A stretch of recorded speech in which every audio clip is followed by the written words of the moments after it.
Tuhan menuntun saya kepada hal yang saya tidak pernah duga sebelumnya. Malaysia itu sekarang kan melarang orang Kristen di sana memakai kata Allah. Bahkan Alkitabnya orang Kristen Malaysia kan tidak boleh pakai nama Allah gitu. Lalu tiba-tiba Tuhan itu membawa saya kepada pemahaman ini seperti apa sesungguhnya. Kemudian di saat itu juga saya didorong oleh Roh Kudus untuk mempelajari sebetulnya ada apa. Apakah nanti enggak Malaysia, setelah Malaysia, Indonesia, kemudian kita dilarang memakai nama Allah. Nah, siapa yang salah? Kok bisa ada hal yang seperti ini? Ternyata yang salah bukan orang lain, bukan negara lain, tetapi sebetulnya yang salah itu kita sendiri, saudara. Kita sendiri. Jadi ceritanya begini. Ketika itu Indonesia menyebut Tuhan pencipta langit bumi itu Sang Hyang Widi, Brahma, Wisnu, Siwa.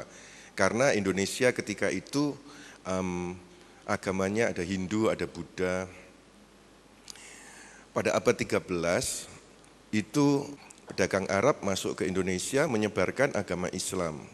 Lalu dianggap oleh orang Indonesia itu cocok sehingga banyak menerima menjadi Islam. Nah kemudian rakyat Indonesia menyebut pencipta langit bumi itu adalah Allah. Karena orang Muslim menyebutnya memang Allah. Kristen belum masuk. Baru abad 15, tadi ini abad 13, baru abad 15 ada misionaris dari Jerman masuk ke Indonesia. Lalu menyebarkan Injil dan ternyata di belahan Indonesia bagian utara, saudara banyak yang menerima jadi Kristen. Kalau Alkitabnya bahasa Jerman itu ditulis Tuhan itu GOTT, God. Nah kemudian setelah ada orang Indonesia yang jadi Kristen kan kepingin memiliki Alkitab bahasa Indonesia. Lalu kemudian diterjemahkannya lah dari bahasa Ibrani, bahasa aslinya ke bahasa Indonesia. Waktu itu yang menerjemahkan bukan ahli teologia, tetapi ahli bahasa. Akhirnya ahli bahasa ini diterjemahkan.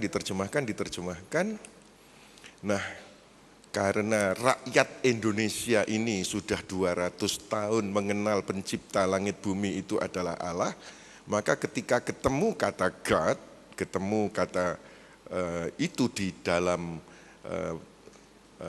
Alkitab, diterjemahkan menjadi Allah. Di Alkitab saudara ada 3 Allah.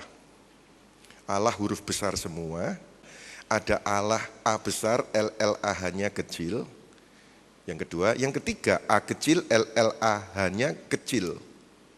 Jadi ada 3 Allah, sehingga kalau misalnya orang berkata Allah, ini yang mana? Yang huruf gede semua, atau huruf besar lalu LLA-nya kecil, atau kecil semua?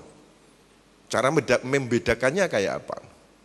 Jadi kan rancu tuh, apakah kalau A, L, L, A, H huruf besar semua digedekan Allah. Lalu kalau A-nya gede, lalu L, L, A-nya kecil, Allah. Kalau A-nya kecil, semua kecil, Allah. Nah kemudian saudara-saudara,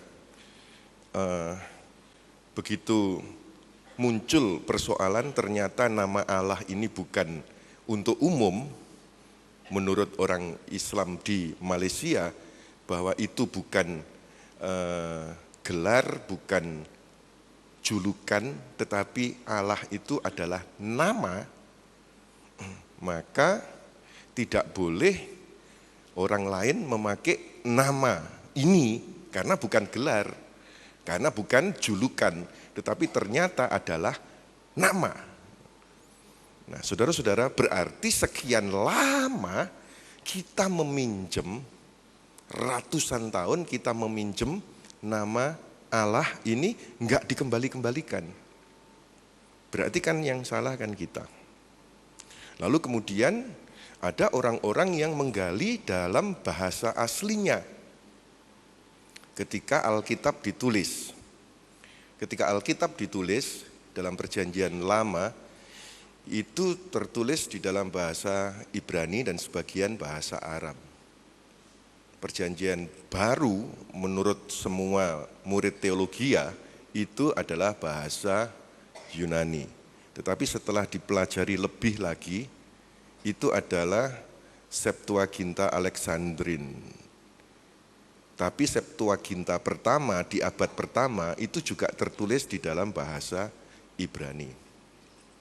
Setelah sekitar 300 tahun lebih, Septuaginta Alexandrin menulis Perjanjian Baru ke dalam bahasa Yunani.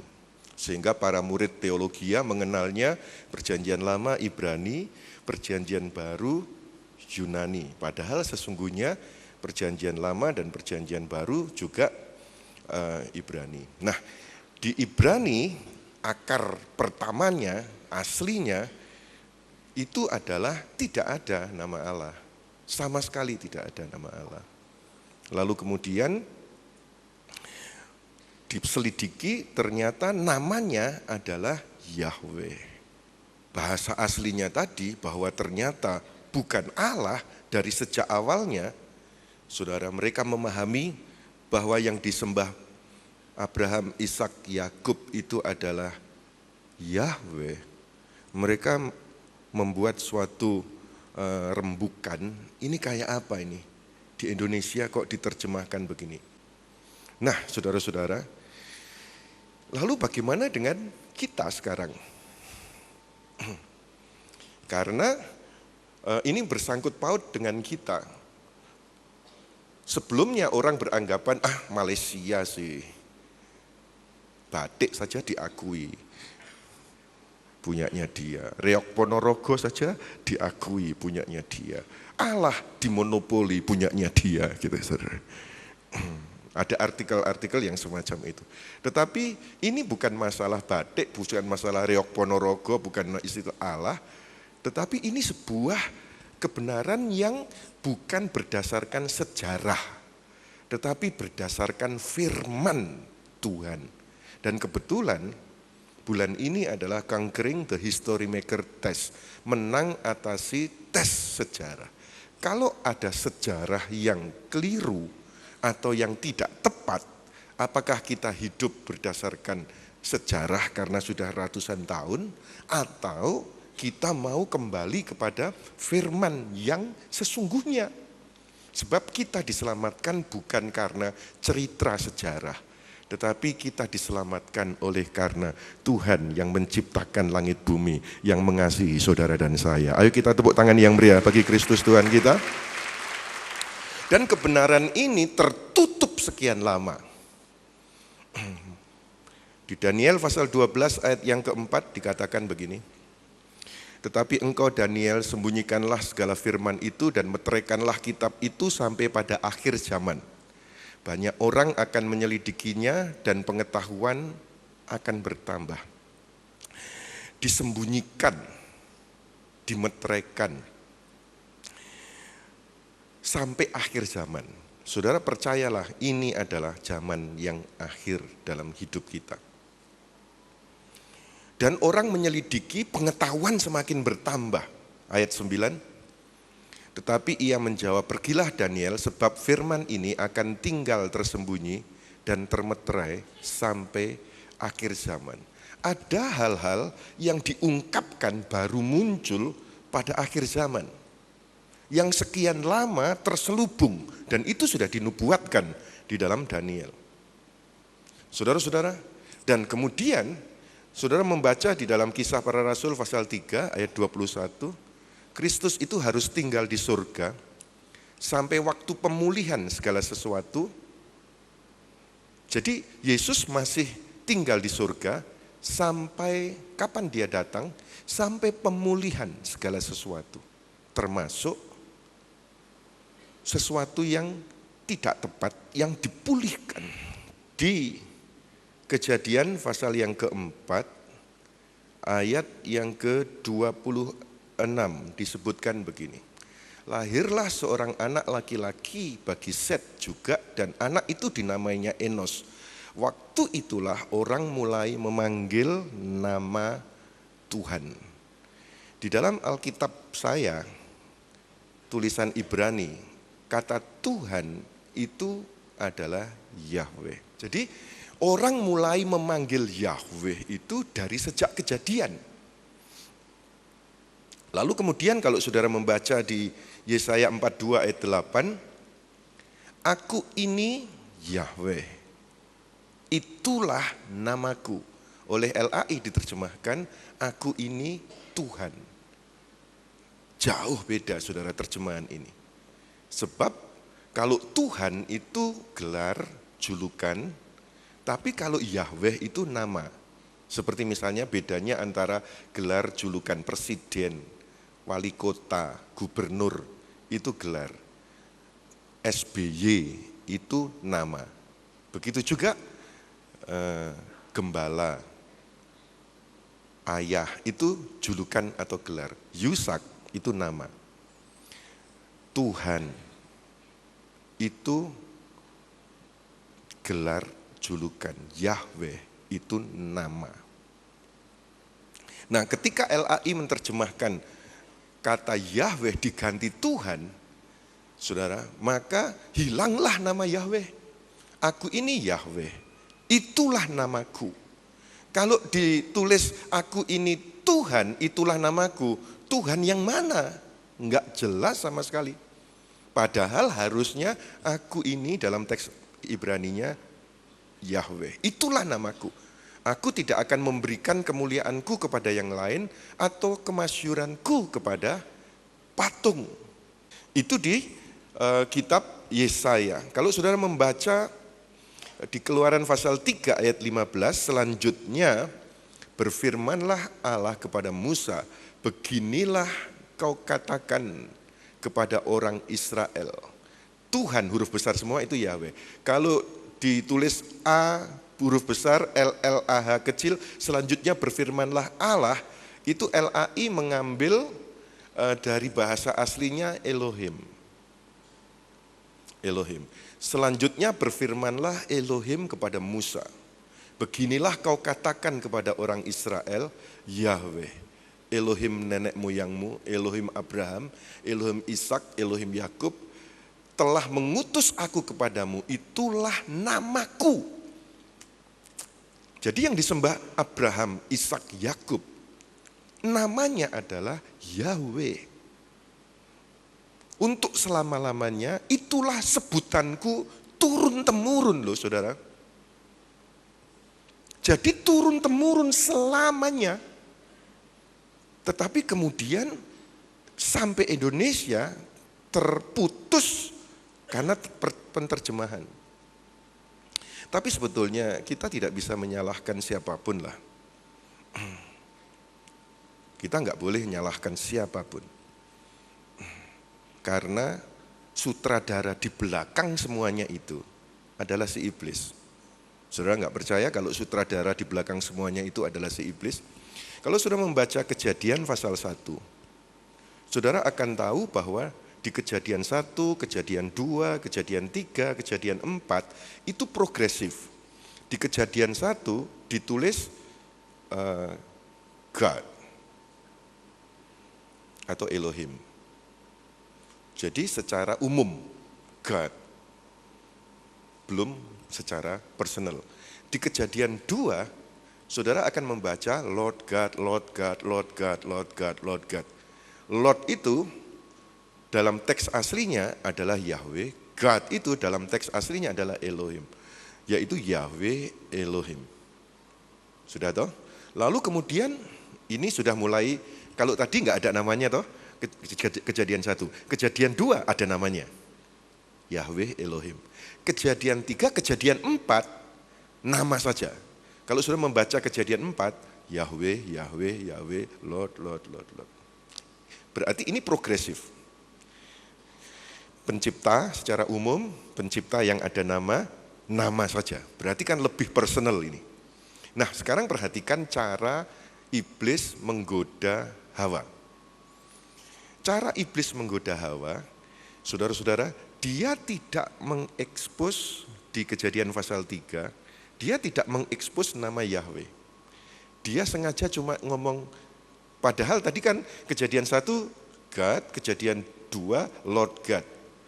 Jadi mulai Kejadian 2 itu Lord God, Lord God, Lord God. Tetapi Lordnya disimpan sama, tidak diekspos. Dia cuma ngomong, bukankah Tuhan, bukankah pencipta itu berkata semua pohon buahnya di taman ini tidak boleh kau makan, yang ini boleh.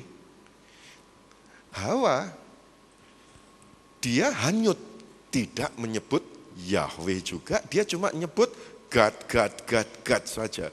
Jadi ketika mempelajari ini, memang betul-betul iblis tidak ingin nama Yahweh itu muncul.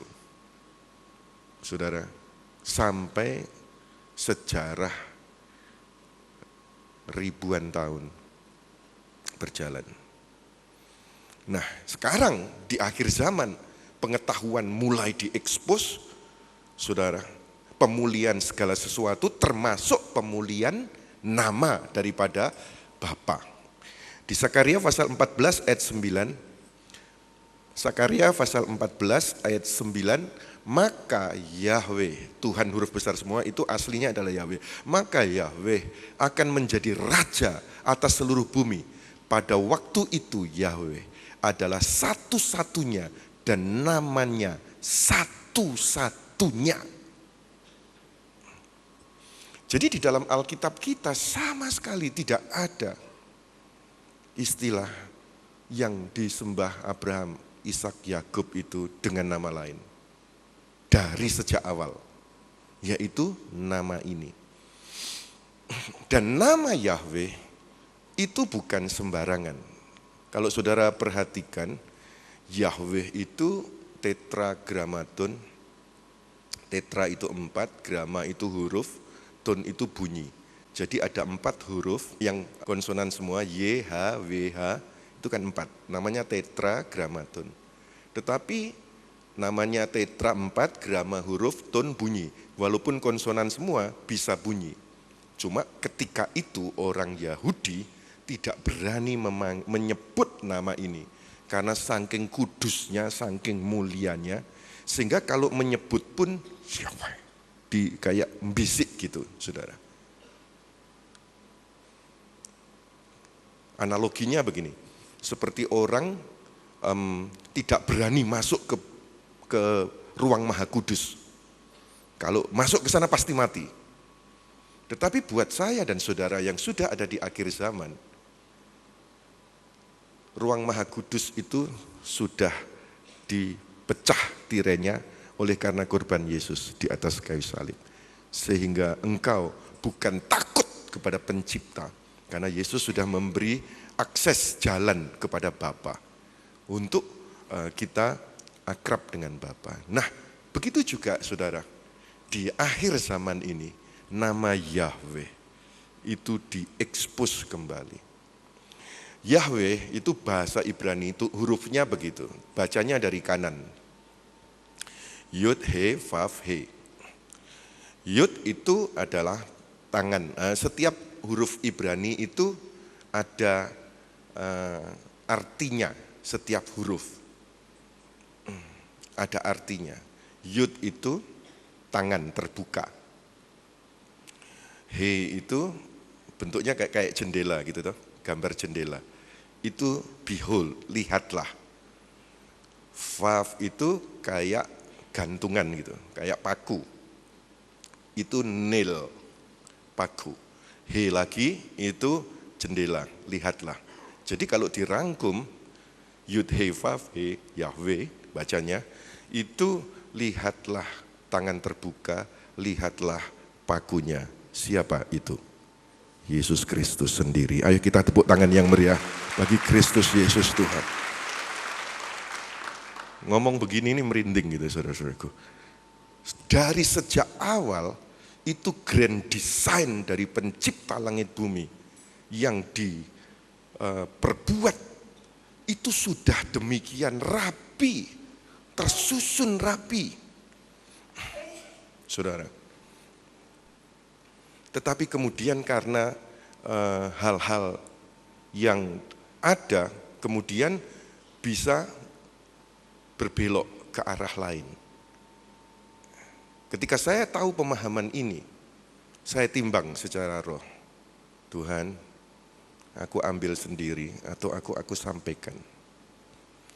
Ada banyak hamba Tuhan sekarang di Indonesia yang sudah tahu ini. Cuma dia ambil sendiri.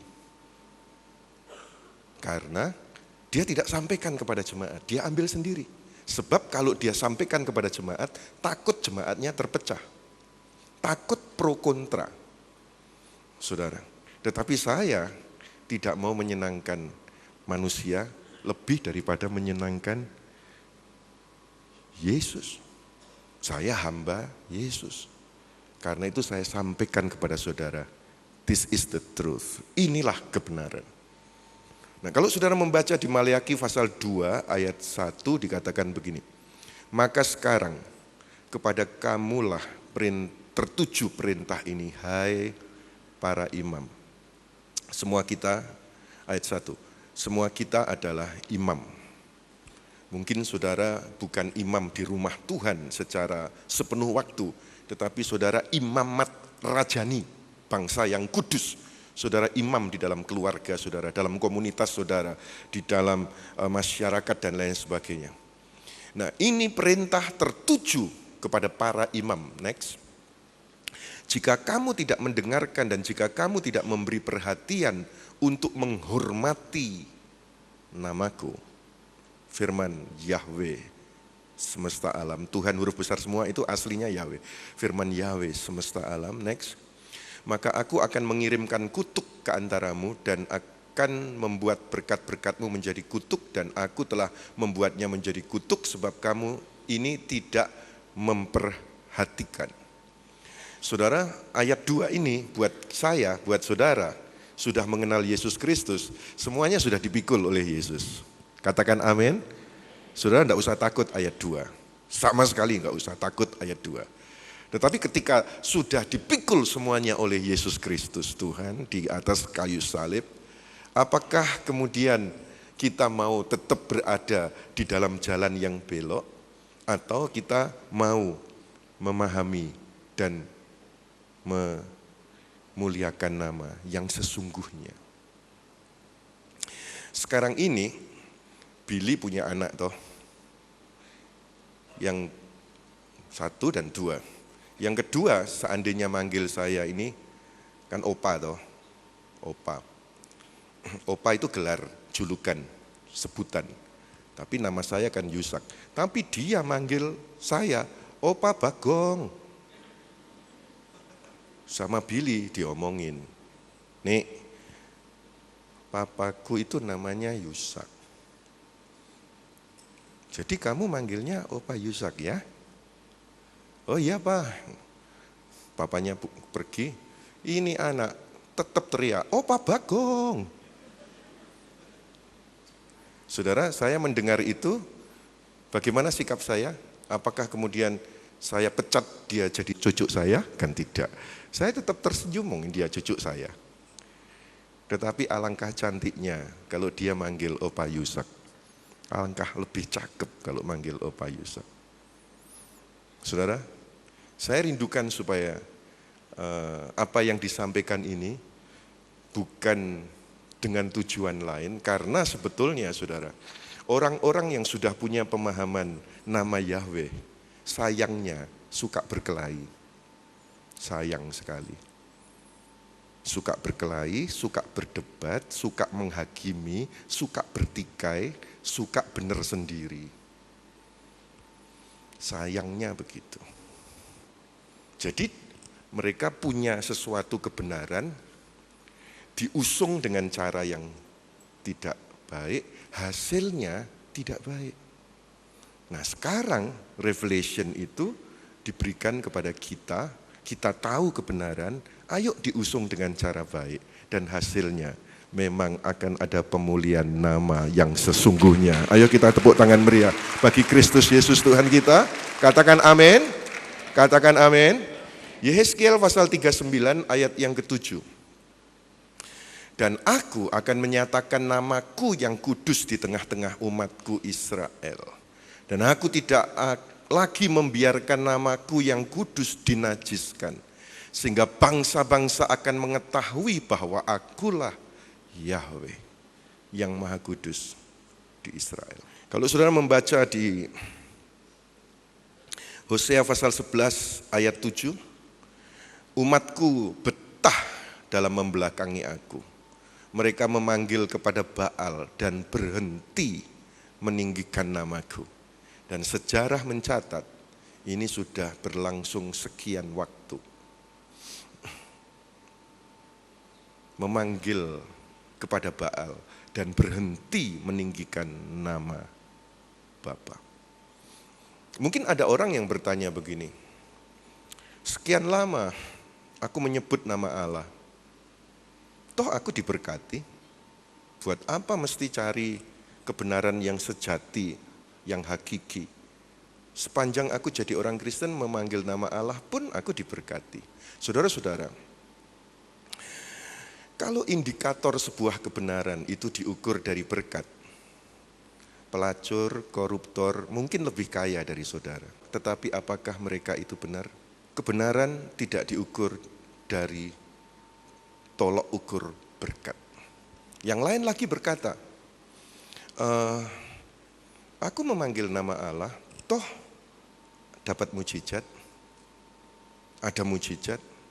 Saudara, indikator sebuah kebenaran tidak diukur dari dapatnya mujizat.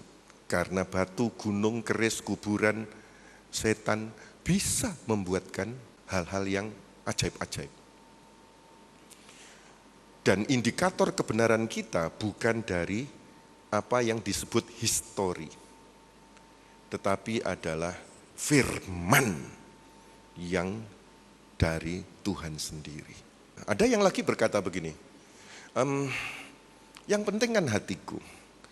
Hatiku itu tertuju kepada ya Yesus lah. Walaupun aku menyebut Allah, hatiku kan Yesus. Tetapi tidakkah saudara ingat bahwa dengan mulutmu engkau dibenarkan, dengan mulutmu juga engkau disalahkan. Mana bisa saudara berkata, aku hatiku pokoknya, mulutku nyebut Allah, tapi hatiku tertuju kepada ya yang itu gitu. Oke, kalau misalnya cuma masalah hati ya saudara. Saudara nyebutlah dengan nama lain. Kuan Kong, aku muliakan engkau. Hatimu pada Yesus, bisa enggak saudara-saudaraku? Enggak bisa. Jadi Tuhan mau supaya diungkapkan kebenaran ini. Jangan sampai karena salah di dalam hal cetakan yang sudah sekian abad, saudara menganggap ini sebuah kebenaran.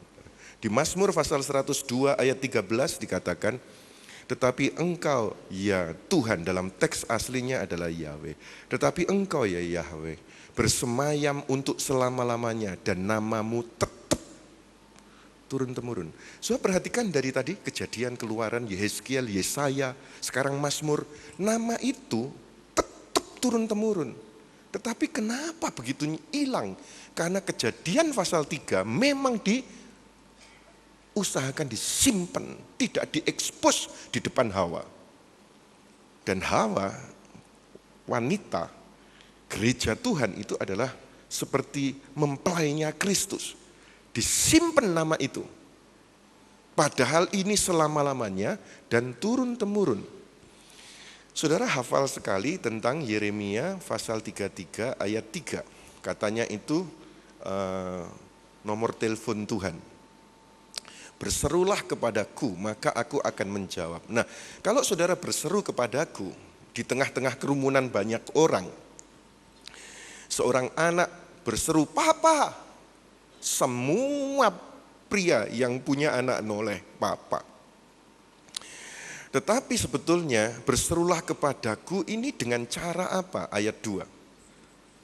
Beginilah firman Yahweh yang telah menjadikan bumi dengan membentuknya dan menegakkannya. Yahweh ialah namanya. Lalu ayat 3 baru berserulah kepadaku. Jadi betul-betul terfokus kepada pemahaman ini, saudara. Kepada nama itu. Mari sekarang kita melihat di dalam perjanjian baru. Di Yohanes pasal 8 ayat 24, karena itu tadi aku berkata kepadamu bahwa kamu akan mati dalam dosamu. Sebab jikalau kamu tidak percaya bahwa akulah dia, kata Yesus, kamu akan mati dalam dosamu. Ini perkataan Yesus. Kalau kamu tidak percaya bahwa akulah dia, kamu akan mati dalam dosamu. Ini sudah mulai serius ini, saudara. Tadi saya episode pertama saya menyampaikan siapakah Yahweh. Sekarang Yesus ketika Maria mengandung, lalu utusan daripada Bapa ngomong kepada Maria, anak ini berilah nama Yesus Kristus. Karena dia yang akan menyelamatkan umatnya dari dosa. Yesus Kristus itu dalam teks Septuaginta Alexandrin, bahasa Greka. Tetapi bahasa Ibraninya beri nama anak ini dalam tulisan Septuaginta pertama, beri nama anak ini Yeshua HaMashiach. Karena dia yang akan menyelamatkan umatnya dari dosanya. Lahirlah Yesus. Nah setelah Yesus besar, dia berkata, kamu akan mati dalam dosamu, sebab jikalau kamu tidak percaya bahwa akulah dia. Ayat 27. Mereka tidak mengerti bahwa ia berbicara kepada mereka tentang Bapa. Saudara, bagaimana orang Kristen bisa terlena ketika saudara diajar doa Bapa kami? Ucapannya gini, ayo sama-sama ya, 1, 2, 3. Bapa kami yang di surga, terus pernah saudara terbersit pertanyaan, ajaran Yesus doa Bapa kami menyebut dikuduskanlah namamu, namanya Bapanya Yesus itu siapa? Tidak pernah terpikir oleh orang Kristen. Itulah lihainya si setan. Padahal semua orang hafal doa Bapa kami. Tetapi bagaimana orang Kristen tidak pernah bertanya, siapa yang dimaksud Bapanya yang disebut Yesus ini siapa? Tidak pernah loh saudara.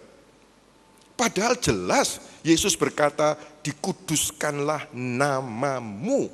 Kok enggak ada pertanyaan siapa nama yang disebut ini? Tertutup sekian abad. Dan hari ini pada bulan ini Conquering the History Maker Test, biar kita menguak kebenaran sejarah dan diluruskan, dikembalikan kepada firman yang sesungguhnya. Yesaya pasal 64 ayat yang ke-8 dikatakan begini, tetapi sekarang ya Yahweh, engkaulah apa? Lihat saudara, jadi nama Bapa yang dimaksud oleh Yesus, Yesus tahu persis inilah yang dimaksudkan, yaitu Yahweh.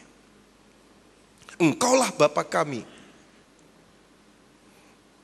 Kamilah tanah liat, engkaulah yang membentuk kami. Dan kami sekalian adalah buatan tanganmu. Yohanes pasal 5 ayat 43 dikatakan, aku datang dalam nama Bapakku dan kamu tidak menerima aku. Jikalau orang lain datang atas namanya sendiri, kamu akan menerima dia. Jadi Yesus, Yeshua itu datang dengan nama Bapa. Yahweh, Yod, He, Vav, He.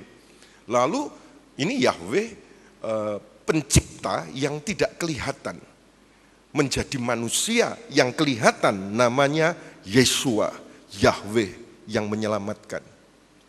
Dan Yesus berkata, aku datang dalam nama Bapakku. Aku dan Bapa satu. Inilah kebenaran yang mesti diungkapkan.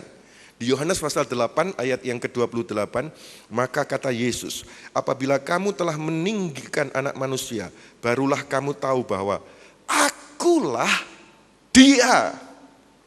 Dan bahwa aku tidak berbuat apa-apa dari diriku sendiri, tetapi aku berbicara tentang hal-hal sebagaimana diajarkan Bapa kepadaku. Dan Yesus berkata, barang siapa melihat aku, ia sudah melihat Bapa, sebab aku dan Bapa adalah satu.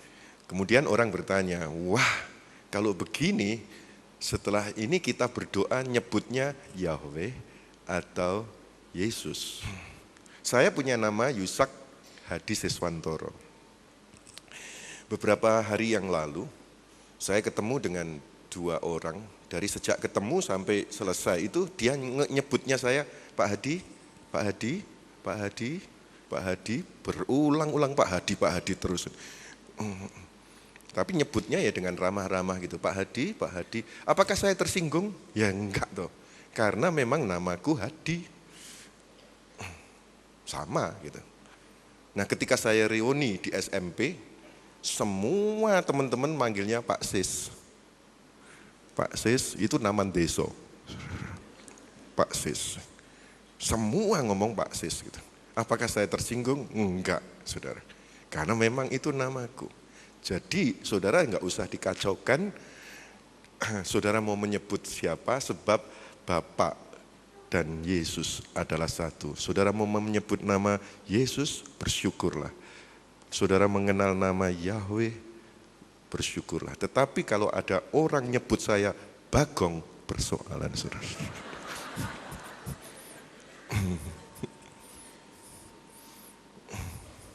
Tapi kalau bergurau ya nggak apa-apa lah. Tapi karena saya baik hati ya sudahlah biar. Tapi lebih cakep kalau manggil sesuai dengan yang nama itu.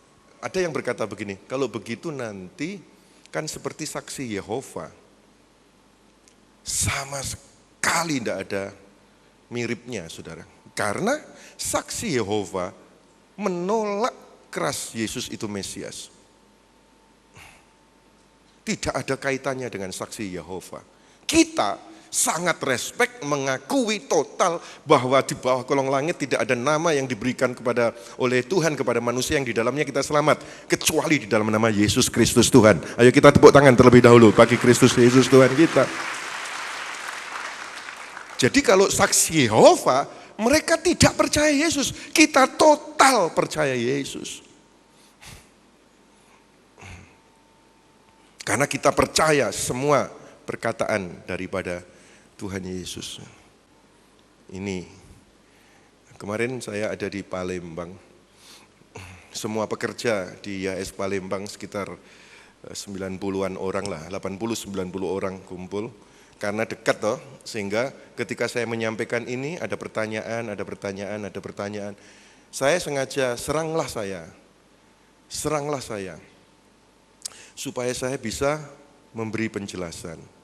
Karena semakin ditanya, itu akan semakin berkembang pemahamannya gitu. Akhirnya setelah semua selesai, pertanyaannya terakhir adalah, nah sekarang Alkitabnya masih ada pakai kata Allah itu Pak, bagaimana nanti? Nah saya mau pesan kepada saudara, setelah saudara punya pemahaman ini, jangan berdebat. Jangan berkelahi, jangan menghakimi. Kalau orang yang punya pemahaman ini di luar, itu sudah menghakimi, berdebat, dan suka berkelahi. Sehingga akhirnya sesuatu yang baik ini diusung dalam cara yang kurang cantik. Gitu. Sebab itu, saudara tidak boleh debat, tidak boleh kelahi, tidak boleh menghakimi. Ketemu orang yang ngomong Allah, salah kamu, wah itu salah itu. Apalagi kalau dijelaskan Allah itu siapa. Saya tidak tergoda untuk menjelaskan Allah itu siapa. Karena ini urusan agamanya orang lain. Tetapi kita mau melihat dari kebenaran kita sendiri. Saudara-saudara, saya punya, coba sih kita lihat ya, gereja yang paling besar di Amerika tidak menyebut Allah, Tetapi nyanyiannya adalah seperti ini. Coba di Amerika, Israel Houghton, gerejanya Joel Osteen, kalau nyanyi modelnya kayak apa sih? So there's a new song off the CD. I'm going to show it to you, okay? Everybody ready to sing along? Yeah. It goes like this. Yahweh, you're the lifter, you're the lifter of our heads. Yahweh, you are with us all the way. Yahweh, you got it? You're the lifter, you're the lifter of our heads. Yahweh, you are with us all the way, all the way. This. All the way, all the way, all the way. Tidak toh? Enggak Allah, tidak ada. Saudara-saudara. Coba kita lihat gereja paling besar di Australia. Brian Houston pendetanya, lalu pemimpin pujiannya ketika itu Darlene. Mari kita lihat sekarang.